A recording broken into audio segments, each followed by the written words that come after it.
Gang హల్చల్ చేసింది. మధురానగర్ లో నివాసం ఉంటున్న దంపతులపై దౌర్జన్యానికి పాల్పడింది. ఓ అధికారి దగ్గర సదరు దంపతులు 1,30,00,000 అప్పు తీసుకున్నారు. ఆ అప్పు తిరిగి కట్టకపోవడంతో అప్పిచ్చిన అధికారి బలవంతంగా దంపతుల ఇళ్లను రిజిస్ట్రేషన్ చేయించుకున్నారు. దీంతో ఇల్లు ఖాళీ చేయాలంటూ దంపతులను రౌడీలు ఈడ్చుకెళ్లారు. రౌడీ గ్యాంగ్ నుంచి తప్పించుకున్న బాధితులు పోలీసులకు ఫిర్యాదు చేశారు.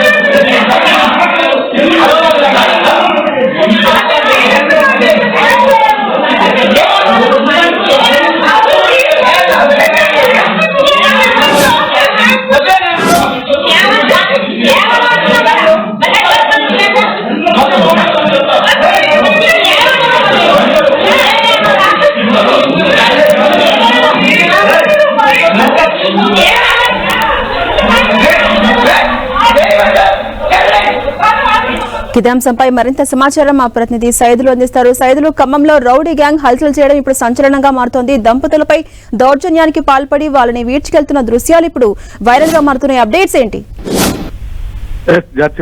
ఖమ్మం జిల్లా ఖమ్మం నగరంలోని మధురానగర్ కాలనీకి సంబంధించినటువంటి ఓ జంట ఒక అధికారి దగ్గర 1,30,00,000 రూపాయలు అప్పుగా తీసుకున్నారు. అప్పుగా తీసుకున్న తర్వాత ఆ డబ్బులు చెల్లించడం ఆలస్యం కావడంతో అప్పు ఇచ్చినటువంటి సదరు అధికారి మాత్రం ఆ దంపతుల నుండి ఇంటిని రిజిస్ట్రేషన్ చేయించుకున్నాడు. రిజిస్ట్రేషన్ చేయించుకున్న తర్వాత ఇల్లు ఖాళీ చేయాలని అతనిపై ఒత్తిడి చేయడంతో పాటు ఆ ఖమ్మం నగరంలో నుండి ఒక గ్యాంగ్ ఉంది, రౌడీ గ్యాంగ్ ను కూడా మొత్తం ముఖాలను కూడా దాదాపుగా వారి ఇంటి మీదకి పంపించి ఆ ఇంటిని ఖాళీ చేసేందుకు వారిని బలవంతంగా ఇంట్లో నుంచి ఈడ్చుకొస్తున్నటువంటి దృశ్యాలు మనం స్క్రీన్ మీద చూడొచ్చు. బలవంతంగా లాక్కొని వాగ్వివాదానికి దిగి వారిని లాక్కొని వచ్చినటువంటి పరిస్థితి ఉంది. వారు దాదాపు వారిపై దాడి చేసే ప్రయత్నం కూడా కొనసాగింది. మెట్ల మీద దగ్గర కూడా కింద పడుతున్నప్పుడు కూడా కనీసం కనికరం లేకుండా మహిళలను కూడా చూడకుండా వారిని లాక్కొని వచ్చిన పరిస్థితి. అక్కడ నుంచి తప్పించుకొని నేరుగా పోలీస్ స్టేషన్ కి వెళ్లి పోలీస్ స్టేషన్ లో ఫిర్యాదు చేశారు.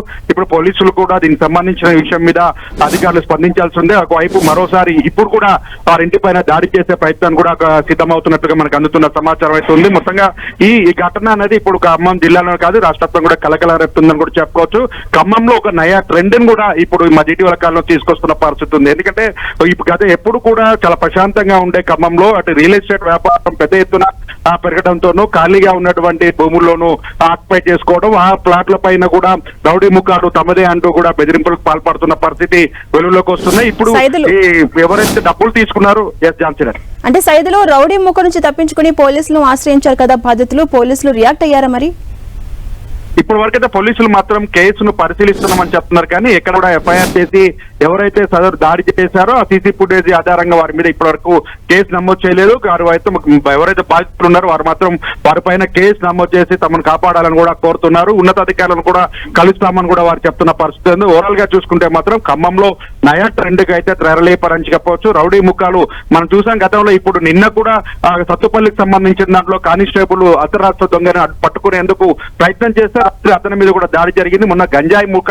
కూడా పోలీసుల మీద దాడి చేసిన పరిస్థితి అవుతుంది. ఓవరాల్ గా చూస్తే ఒక కొత్త పద్ధతిని మాత్రం తీసుకొస్తున్నారు. గతంలో విజయవాడ హైదరాబాద్ తరహాలో జరిగినటువంటి దాడులు ఇప్పుడు ఖమ్మం కేంద్రంగా మారడంతో కొంత ఆందోళన కలుగుతుందని కూడా చెప్పొచ్చు. జాన్సీ, అంటే సైదులు అప్పు తీసుకొని కట్టకపోవడం వల్ల ఇదంతా జరిగినట్టుగా తెలుస్తోంది. అసలు అప్పు ఎందుకు తీసుకున్నారు, ఎప్పుడు తీసుకున్నారు, బాధితుల వర్షన్ ఎలా ఉంది? మా కుటుంబ అవసరాల రీత్యా దానికి సంబంధించినటువంటి వారికి ఇతర అవసరాల నేపథ్యంలో సదరు అధికారి దగ్గర వారు అప్పు తీసుకున్నారు. అప్పు తీసుకున్న ముందే తమ కొంతకాలం సమయం పడుతుందని కూడా వారు చెప్పడం జరిగింది. ఆ సమయం తీసుకున్న తర్వాత సమయం లోపు ఇస్తామని చెప్పినప్పటికీ బలవంతంగా తాము ఇస్తారో లేరో అని చెప్పేసి ఆ ఇంటిని బలవంతంగా రిజిస్ట్రేషన్ చేయించుకున్నారు. ఆ రిజిస్ట్రేషన్ సమయం కూడా ఉన్నప్పుడు కూడా బలవంతంగా రిజిస్ట్రేషన్ చేయించుకున్నారని కూడా బాధితులు చెప్తున్నారు. అదే ఇప్పటికీ కూడా తాము డబ్బులు చెల్లియడానికి సిద్ధంగా ఉన్నామని, కానీ రౌడీ ముఖాలను పంపించి తమను ఇబ్బంది పెట్టడం ఎంతవరకు సబబని కూడా ఆవేదనగా కన్నీరు మున్నీరుగా వినిపిస్తున్న పరిస్థితి. అంటే సైదులు మరోవైపు మనం చూస్తే ఈ దృశ్యాలు కూడా ఇప్పుడు వైరల్ అవుతున్నాయి. ఆ దౌర్జన్యానికి పాల్పడ్డ దంపతులపై దౌర్జన్యానికి పాల్పడ్డ విజువల్స్ కూడా మనకు కనిపిస్తున్నాయి. అయినా ఇప్పటి వరకు పోలీసులు రియాక్ట్ కాకపోవడం ఎలా చూడొచ్చు? అంటే ఓవరాల్ గా సంబంధించిన అధికారి కూడా అదే డిపార్ట్మెంట్ కి సంబంధించినటువంటి అధికారి అని కూడా మనకు అందుతున్న సమాచారం.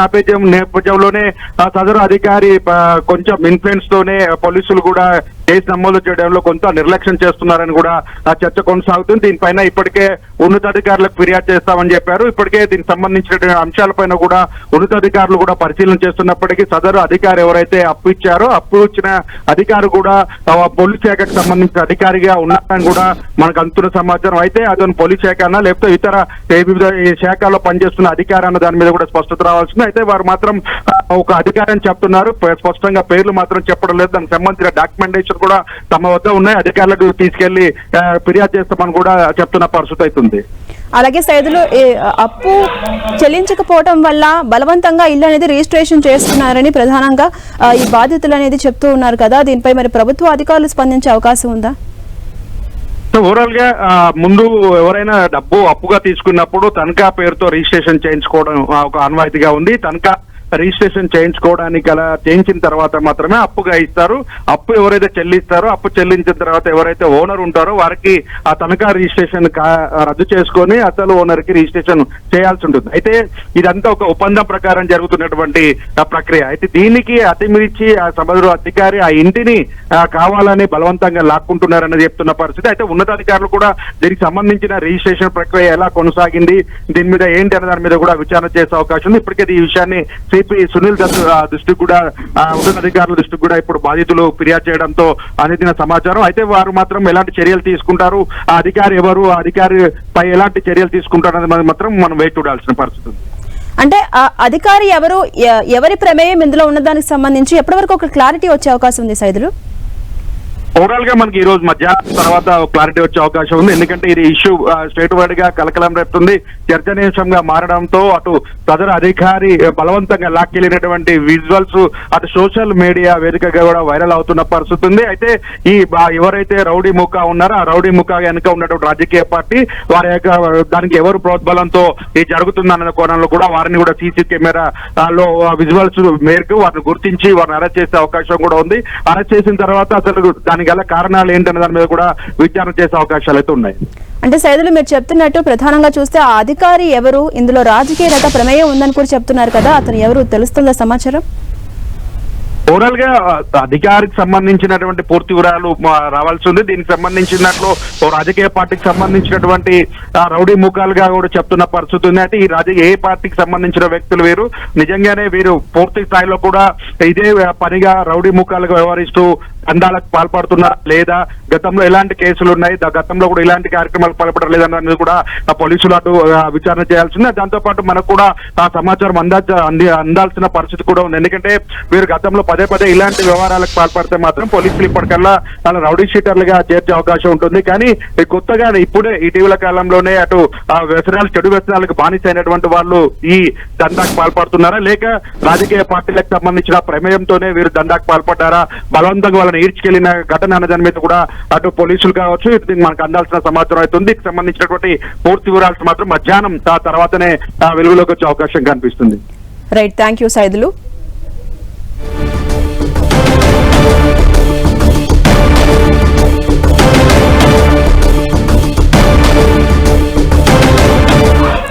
ఖమ్మంలో రౌడీ గ్యాంగ్ హల్చల్ చేసింది. మధురానగర్ లో నివాసం ఉంటున్న దంపతులపై దౌర్జన్యానికి పాల్పడింది. ఓ అధికారి దగ్గర సదరు దంపతులు 1,30,00,000 అప్పు తీసుకున్నారు. ఆ అప్పు తిరిగి కట్టకపోవడంతో అప్పు ఇచ్చిన అధికారి బలవంతంగా దంపతుల ఇళ్లను రిజిస్ట్రేషన్ చేయించుకున్నారు. దీంతో ఇల్లు ఖాళీ చేయాలని దంపతులను రౌడీలు ఈడ్చుకెళ్లారు. రౌడీ గ్యాంగ్ నుంచి తప్పించుకున్న బాధితులు పోలీసులకు ఫిర్యాదు చేశారు. I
చేసింది. మధురానగర్ లో నివాసం ఉంటున్న దంపతులపై దౌర్జన్యానికి పాల్పడింది. ఓ అధికారి దగ్గర సదరు దంపతులు 1,30,00,000 అప్పు తీసుకున్నారు. ఆ అప్పు తిరిగి కట్టకపోవడంతో అప్పు ఇచ్చిన అధికారి బలవంతంగా దంపతుల ఇళ్లను రిజిస్ట్రేషన్ చేయించుకున్నారు. దీంతో ఇల్లు ఖాళీ చేయాలని దంపతులను రౌడీలు బయటకు ఈడ్చుకెళ్లారు. రౌడీ గ్యాంగ్ నుంచి తప్పించుకున్న బాధితులు పోలీసులకు ఫిర్యాదు చేశారు.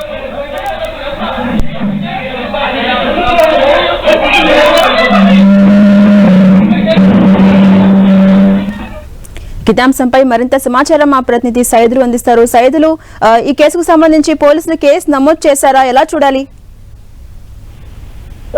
ఝాన్సీ, ఇప్పటి వరకు అయితే ఈ బాధితులు ఎవరైతే ఉన్నారో బలవంతంగా ఈడ్చుకొచ్చినటువంటి డబ్బులు తీసుకున్నటువంటి బాధితులు ఎవరైతే ఉన్నారో వారంతా కూడా ఇప్పుడు పోలీస్ స్టేషన్ లో ఫిర్యాదు చేశారు నిన్ననే. అయితే దీనికి సంబంధించినటువంటి విచారణ కొనసాగుతుందని కూడా పోలీసులు చెప్తున్నారు. దీనికి పూర్తి స్థాయిలో కూడా ఇప్పటి వరకు ఎఫ్ఐఆర్ కేసు నమోదు చేసినట్టుగా అధికారులు ఇప్పుడు ధృవీకరించలేదు. అయితే పోలీసులు నిర్లక్ష్యంగా వ్యవహరిస్తున్నారని ఇప్పటికి ఉన్నతాధికారులకు అంటే సిపికి ఫిర్యాదు చేస్తామని కూడా బాధితులు చెప్తున్నారు. మొత్తంగా దీని వెనుక మాత్రం ఈ రౌడీ ముఖాలు ఎవరైతే బలవంతం ఖాళీ చేశారో దీనికి సంబంధించినటువంటి సీసీ విజువల్స్ పూర్తి స్థాయిలో కూడా వారెవరు కూడా ఐడెంటిఫికేషన్ చేయడానికి ఆస్కారం ఉంది. వాళ్ళ ఫేస్ లను కూడా కనిపిస్తున్న పరిస్థితి అవుతుంది. ఈ సీసీ ఫుటేజ్ విజువల్స్ తీసుకొని కూడా పోలీసులకు ఫిర్యాదు చేస్తాం, ఉన్నతాధికారులకు ఫిర్యాదు చేస్తామని కూడా బాధితులు చెప్తున్న పరిస్థితి అయితే ఉంది. అలాగే సైదులు, దాడి చేసిన వారు ఎవరు అసలు గుర్తించారా ఇప్పటి వరకు?